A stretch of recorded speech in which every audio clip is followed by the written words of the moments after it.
Alright, Konzi here, bringing you episode 11 of Kenshi Age of Blood and Sand. The plan for this episode going to be real simple. We're going to raid the southern slave farm. We've already got Lidus and Ray working on the gate guards at the moment. We're going to go in, we're going to see how many hives there are, what type of hives, and then we're going to try and rescue them, and if we can, get them back to the tower in one piece. I think the first target we are going to go for in this playthrough is we're going to take out the Holy Nation to start. Reason for this is the Holy Nation has a bunch of slave farms, or holy farms as they call them. We can use these to pad out our ranks with extra hivers, which is going to be super useful because obviously more hives is going to make this easier.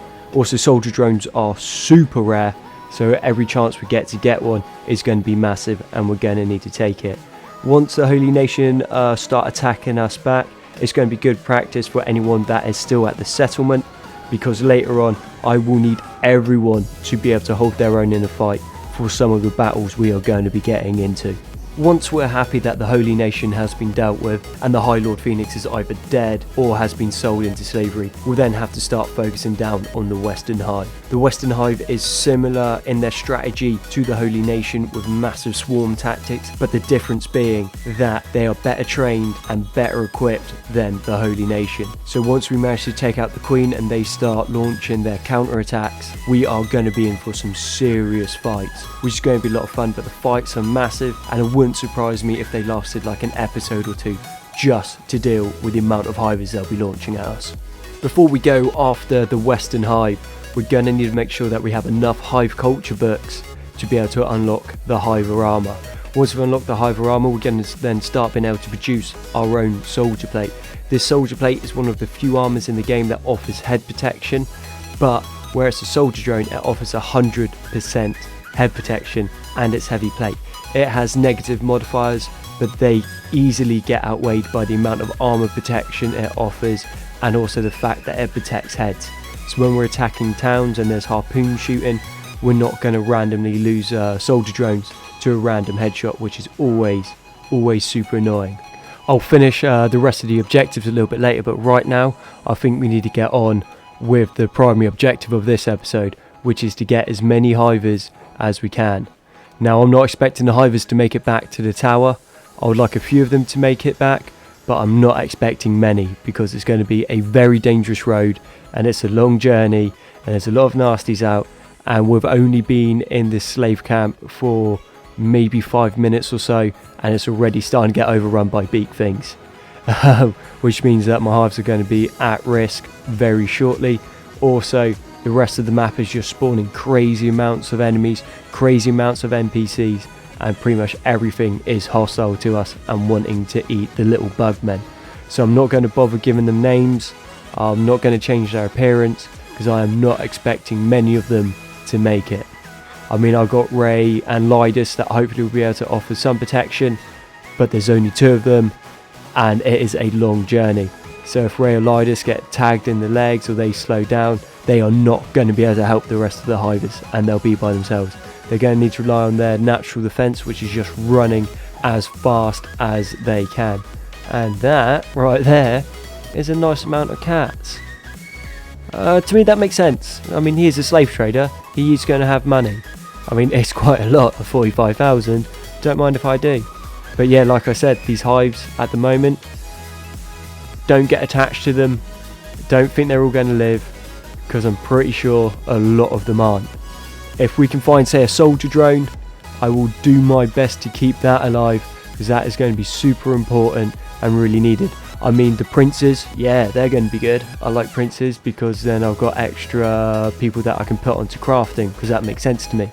But the worker drones, not expecting many of them to live, not expecting basically any of the hivers to live. And what do we have? And on cue, we have found a soldier drone. He's still unconscious at the moment, so I'm going to try and get the rest of the hive sorted and then we will be back.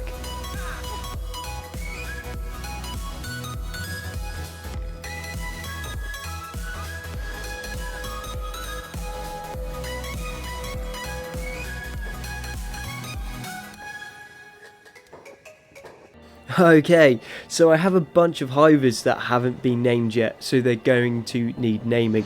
So if you want a hiver named after you, or you want to name a hiver, all you need to do, comment down in the comment section below, say what hiver you want and what name you want them to be given. Then when we have the chance to get to the plastic surgeon, I can change the names across for you. Now, do not expect all the hivers to make it, because it is a long, dangerous journey they need to go on, and I am not expecting all of them to make it. So if your hiver does die, and say in the next episode or the episode after, just feel free to then comment again on another hive and we'll change the name across for you. Looks like we nearly have all of the hives now, which is good. It means we're going to be able to start making a move out of the southern hive before it gets overrun by beak things, starving vagrants, rebel farmers, all of that fun stuff.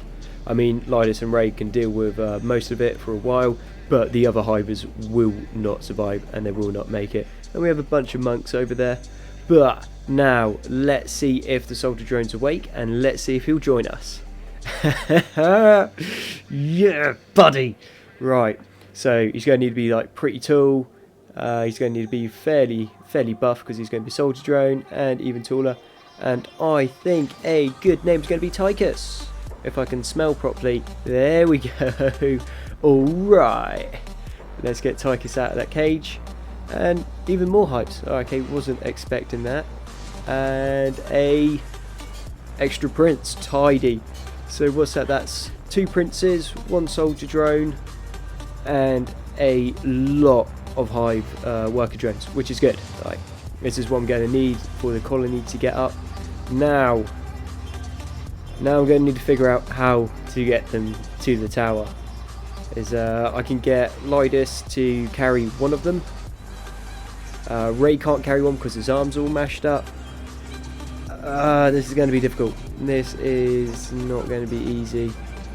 Well, if I get all of them together and we just start edging towards the gate, that means when we get the opportunity we're going to be able to run out and get on with it, and it shouldn't be too much of a problem. Why? Well, they're literally monks that preach peace and help people, and then they're like, oh no, you can't let those slaves go because they're someone else's property. It's like, no, go away. And they're tough as well, and I got a katana and they're in decent armor, and this is going to be a long fight, it looks like. And we just got a casual sailback, just chilling, just walking around. Let's think about this. It's just going to be a matter of just hacking them up. If I can take their equipment away from them, they're not going to be able to fight very well. Which is 2 for 1, which is obviously going to make it easier. And now he's missing a leg, so he can't really fight. Was going to say where's Ray, but he's already down. Not a surprise there. I mean, it's not like we're trying to escape a slave farm where everything is trying to kill us or capture us. So, you know, just take your time. Ooh. Now that kit is far better than what I thought they'd have. So we're going to put on the samurai pants, well, the armoured pants, because they offer decent protection, and it'd be helpful if Ray would decide to move. What are you doing, mate? Come on. There we go. Let's get you out of the way. Let's get you stab that guy in the face a couple times. And yet again, Ray is gone back to sleep. I'm going to call him Gary, I think, if he keeps just going down and having cat naps. But Linus is tidying up quite nicely. There aren't too many of them left now, so that's good. I mean, they're still being a massive tar pit, and the more time I spend fighting them, the more time the slavers have to heal up and rest up, which is it's annoying because we definitely could be making our way out by now. But it's one of those. It turns out monks that don't believe in possessions still feel that possessing people is more important. I kind of guess that's how they indoctrinate people. You know, I'm not going to ask too many questions. It's Kenshi. It's a dark game and it's a dark world. But come on, have some morality. Dual standards. After this, they're going to have plenty of time to meditate on those poor decisions and life choices.